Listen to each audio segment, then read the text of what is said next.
Forest governance का एक नया दौर, 2023 अमेंडमेंट एक्ट का परिचय।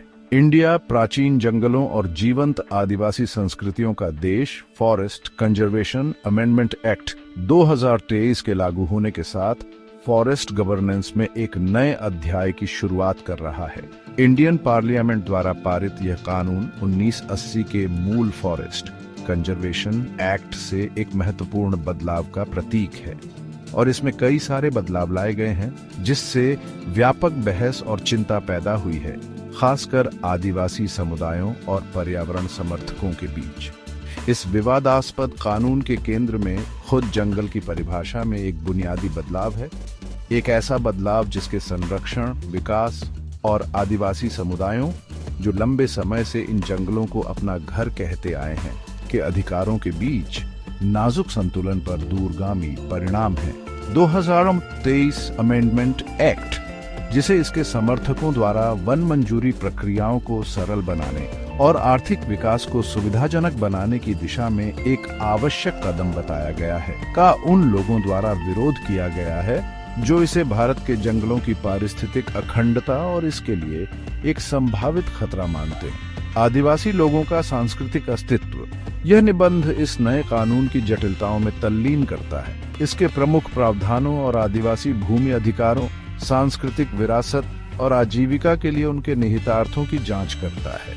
जैसे जैसे हम कानूनी ढांचे, पर्यावरणीय चिंताओं और सामाजिक सांस्कृतिक संवेदनशीलताओं की जटिल टेपेस्ट्री को नेविगेट करते हैं, इन परिवर्तनों से सबसे अधिक प्रभावित लोगों, आदिवासी समुदायों की आवाजों और दृष्टिकोणों को प्राथमिकता देना अनिवार्य है, जो पीढ़ियों से प्रकृति के साथ सद्भाव में रह रहे हैं, भारत की समृद्ध जैव विविधता और सांस्कृतिक विरासत के संरक्षक के रूप में सेवा कर रहे हैं। जंगलों के बारे में उनका गहन ज्ञान, उनकी स्थायी प्रथाएं और भूमि से उनका गहरा आध्यात्मिक संबंध पहचाना और सम्मानित किया जाना चाहिए, क्योंकि हम एक ऐसे भविष्य की ओर बढ़ रहे हैं जहां विकास और संरक्षण साथ साथ चलते हैं, वर्तमान और भविष्य दोनों पीढ़ियों की भलाई सुनिश्चित करते हैं।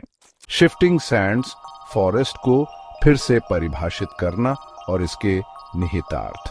2023 अमेंडमेंट एक्ट 1 की परिभाषा में एक महत्वपूर्ण बदलाव लाता है।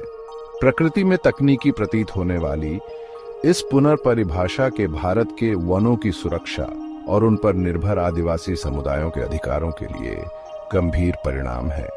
यह अधिनियम वन की परिभाषा को 1927 के भारतीय वन अधिनियम के तहत विशेष रूप से निर्दिष्ट क्षेत्रों या 25 अक्टूबर 1980 के बाद से सरकार द्वारा आधिकारिक तौर पर वन के रूप में दर्ज किए गए क्षेत्रों तक सीमित करता है। प्रतीत होता है कि इस सहज परिवर्तन में भूमि के विशाल पथों को बाहर करने की क्षमता है।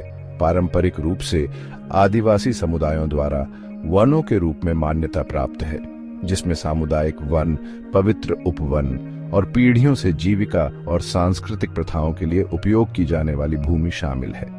यह संशोधित परिभाषा गैर वाणिकी उद्देश्यों के लिए वनों की कटाई और भूमि के मोड़ की संभावना के बारे में चिंताएं पैदा करती है।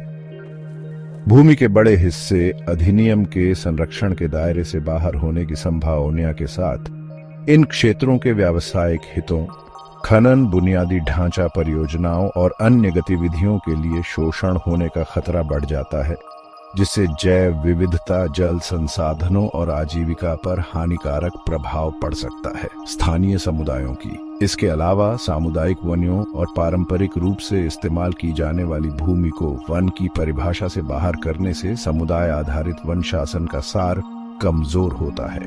ये भूमि अक्सर पीढ़ियों से आदिवासी समुदायों द्वारा स्थायी रूप से प्रबंधित की जाती है, खाद्य सुरक्षा, औषधीय पौधे और अन्य आवश्यक संसाधन प्रदान करने में महत्वपूर्ण भूमिका निभाती है। 2023 का संशोधन अधिनियम इन समुदाय प्रबंधित वनों को पर्याप्त रूप से मान्यता देने और उनकी रक्षा करने में विफल रहने से न केवल आदिवासी समुदायों की आजीविका बल्कि इन नाजुक पारिस्थितिक तंत्रों की पारिस्थितिक अखंडता को भी खतरे में डालता है। 2023 के संशोधन अधिनियम के तहत वन की पुनर्परिभाषा वनियों की व्यापक, अधिक समावेशी समझ से एक महत्वपूर्ण प्रस्थान का प्रतिनिधित्व करती है, जो न्यायिक घोषणाओं विशेष रूप से 1996 के ऐतिहासिक टीएन गोदावर्मन मामले के माध्यम से उभरी थी। इस ऐतिहासिक मामले ने उन सभी क्षेत्रों की रक्षा के महत्व को मान्यता दी जो अन्यों की विशेषताओं को प्रदर्शित करते हैं, चाहे उनका कानूनी वर्गीकरण कुछ भी हो। 2023 अधिनियम परिभाषा को कम करके संभावित रूप से इस निर्णय की भावना को कमजोर करता है और वन भूमि के विशाल पत्थरों के लिए कानूनी सुरक्षा उपायों को कमजोर करता है, जिससे वे शोषण और क्षरण की चपेट में आ जाते हैं।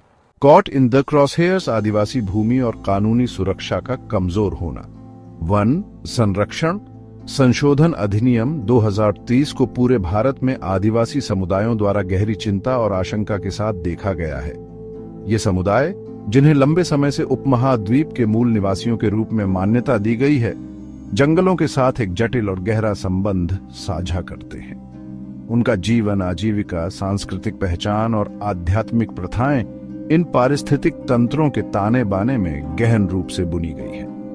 हालांकि 2023 का अधिनियम उनके जीवन के तरीके के लिए एक महत्वपूर्ण खतरा बन गया है। संभावित रूप से उन कानूनी सुरक्षा उपायों को कमजोर कर रहा है जिन्होंने दशकों से कुछ हद तक उनके अधिकारों और हितों की रक्षा की है। सबसे महत्वपूर्ण चिंताओं में से एक अधिनियम की आदिवासी समुदायों के लिए पर्याप्त सुरक्षा उपायों के बिना गैर वाणिकी उद्देश्यों के लिए वन भूमि के मोड़ को सुविधाजनक बनाने की क्षमता से उपजी है।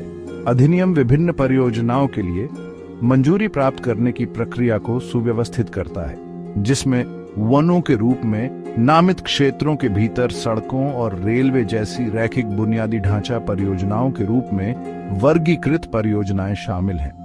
जहां समर्थकों का तर्क है कि इससे विकास में तेजी आएगी और आर्थिक विकास को बढ़ावा मिलेगा, वहीं आदिवासी अधिकार समूहों सहित आलोचकों को डर है कि यह आदिवासी भूमि और आजीविका की कीमत पर आएगा। 2006 फारे का वन अधिकार अधिनियम एक ऐतिहासिक कानून था जिसका उद्देश्य आदिवासियों सहित वन निवासी समुदायों में वन अधिकारों को मान्यता देकर और निहित करके ऐतिहासिक अन्याय को दूर करना था। एफआरए न केवल खेती योग्य भूमि के व्यक्तिगत अधिकारों को मान्यता देता है, बल्कि सामुदायिक वन अधिकारों को भी मान्यता देता है, जिसमें उनके पारंपरिक वनों का प्रबंधन, संरक्षण और सुरक्षा करने का अधिकार शामिल है। हालांकि 2032 का संशोधन अधिनियम वन भूमि को परिवर्तित करने की प्रक्रिया को आसान बनाकर एफआरए के संभावित उल्लंघन और इसके उद्देश्यों को कमजोर करने के बारे में चिंताएं पैदा करता है। 2023 अधिनियम के तहत बढ़ी हुई भूमि डायवर्जन की संभावना आदिवासी समुदायों के लिए विस्थापन का खतरा पैदा करती है। अपनी पैतृक भूमि से जबरन बेदखली अक्सर बड़े पैमाने की विकास परियोजनाओं के लिए रास्ता बनाने के लिए भारत के स्वतंत्रता के बाद के इतिहास में एक आवर्ती और दुखद विषय रहा है। प्रभावित समुदायों से पर्याप्त परामर्श और सहमति के बिना इस तरह के मोड़ को सुविधाजनक बनाकर नया कानून इस मुद्दे को बढ़ाने की धमकी देता है, आदिवासी आबादी को और हाशिए पर धकेलता है और उन्हें अनिश्चितता की ओर धकेलता है। Beyond the well on off development, आर्थिक हित और आदिवासी अधिकारों का क्षरण। वन संरक्षण संशोधन अधिनियम 23 को इसके समर्थकों द्वारा आर्थिक विकास को बढ़ावा देने की दिशा में एक आवश्यक कदम के रूप में प्रस्तुत किया गया है। अधिनियम के आसपास के आख्यान में वन मंजूरी प्रक्रियाओं को सुव्यवस्थित करने, निवेश आकर्षित करने और बुनियादी ढांचा परियोजनाओं को सुविधाजनक बनाने की आवश्यकता पर जोर दिया गया है, जिन्हें भारत की आर्थिक प्रगति के लिए आवश्यक माना जाता है। हालांकि आर्थिक विकास पर यह जोर अक्सर हाशिए पर रहने वाले समुदायों, विशेष रूप से आदिवासियों जिनके जीवन और आजीविका जंगलों के साथ गहन रूप से जुड़े हुए हैं, के लिए संभावित लागत और परिणामों को नजरअंदाज कर देता है। अधिनियम के प्रावधान विशेष रूप से वन भूमि के मोड़ से संबंधित आदिवासी समुदायों के अधिकारों और कल्याण पर कॉरपोरेट हितों को प्राथमिकता देने के बारे में चिंताएं पैदा करते हैं। खनन, औद्योगिक गलियारों और बड़े पैमाने की बुनियादी ढांचा परियोजनाओं जैसी परियोजनाओं के लिए मंजूरी प्रक्रियाओं में ढील देने से वन भूमि के विशाल पथ खुलने की संभावना है। जिसमें पारंपरिक रूप से आदिवासियों द्वारा बसे हुए और उपयोग किए जाने वाले क्षेत्र शामिल हैं। व्यावसायिक शोषण के लिए आदिवासी अधिकारों और पर्यावरणीय स्थिरता की कीमत पर आर्थिक विकास की खोज नैतिक और पारिस्थितिक खतरों से भरा रास्ता है। अपनी पैतृक भूमि से आदिवासी समुदायों का विस्थापन, जैव विविधता का नुकसान और पारिस्थितिक तंत्रों का क्षरण अक्सर उन परियोजनाओं की छिपी हुई लागतें होती हैं जो दीर्घकालिक पारिस्थितिक और सामाजिक कल्याण पर अल्पकालिक आर्थिक लाभ को प्राथमिकता देती हैं। 23 का संशोधन अधिनियम अपने वर्तमान स्वरूप में असमान विकास के इस पैटर्न को बनाए रखने का जोखिम उठाता है, जहां लाभ निगमों और शहरी केंद्रों को प्राप्त होते हैं, जबकि लागत हाशिए पर रहने वाले समुदायों और पर्यावरण द्वारा वहन की जाती है। ये जरूरी है कि आर्थिक विकास के लिए कोई भी ढांचा वनों के आंतरिक मूल्य को पहचाने, आदिवासी समुदायों के अधिकारों का सम्मान करे और यह सुनिश्चित करे कि प्रगति की खोज सामाजिक न्याय और पारिस्थितिक स्थिरता की कीमत पर न हो। दी स्पेक्टर ओन ऑफ डिस्प्लेसमेंट, जबरन बेदखली और आदिवासी अस्तित्व की नाजुकता। वन संरक्षण संशोधन अधिनियम 23 के मद्देनजर आदिवासी समुदायों पर विस्थापन का खतरा मंडरा रहा है।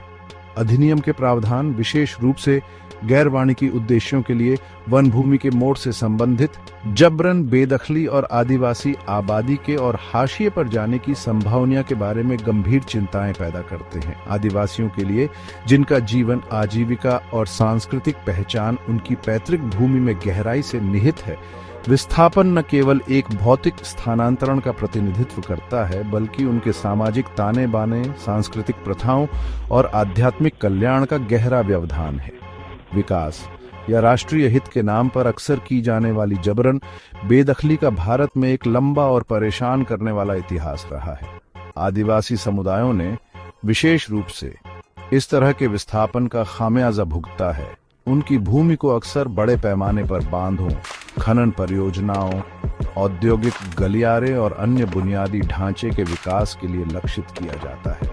23 का संशोधन अधिनियम वन भूमि को परिवर्तित करने की प्रक्रिया को आसान बनाकर चिंता पैदा करता है कि यह इस प्रवृत्ति को बढ़ा सकता है, जिससे आदिवासी समुदायों का और अधिक विस्थापन और बेदखली हो सकती है। आदिवासियों के लिए विस्थापन के संभावित परिणाम दूरगामी और विनाशकारी हैं। अपनी पैतृक भूमि के नुकसान ने उनके इतिहास, सांस्कृतिक विरासत और आध्यात्मिक मान्यताओं से उनके संबंध को तोड़ दिया। इसके परिणाम स्वरूप अक्सर आर्थिक कठिनाई होती है, क्योंकि वे अपरिचित क्षेत्रों में स्थानांतरित होने के लिए मजबूर होते हैं, जहां उनके पास भूमि, आजीविका और सामाजिक समर्थन नेटवर्क तक पहुंच नहीं हो सकती है। विस्थापन के गंभीर मनोवैज्ञानिक और सामाजिक प्रभाव भी हो सकते हैं, जिससे आघात, अलगाव और सांस्कृतिक पहचान का क्षरण हो सकता है। 23 का संशोधन अधिनियम अपने वर्तमान स्वरूप में विस्थापन के मुद्दे को पर्याप्त रूप से संबोधित करने में विफल रहता है और आदिवासी समुदायों के अधिकारों की रक्षा के लिए पर्याप्त सुरक्षा उपायों का अभाव है। यह जरूरी है कि वन संरक्षण और भूमि उपयोग से संबंधित किसी भी कानून में जबरन बेदखली को रोकने के लिए मजबूत तंत्र शामिल हों, प्रभावित समुदायों की स्वतंत्र, पूर्व और सूचित सहमति सुनिश्चित करें और विस्थापित लोगों के लिए पर्याप्त मुआवजा और पुनर्वास प्रदान करें।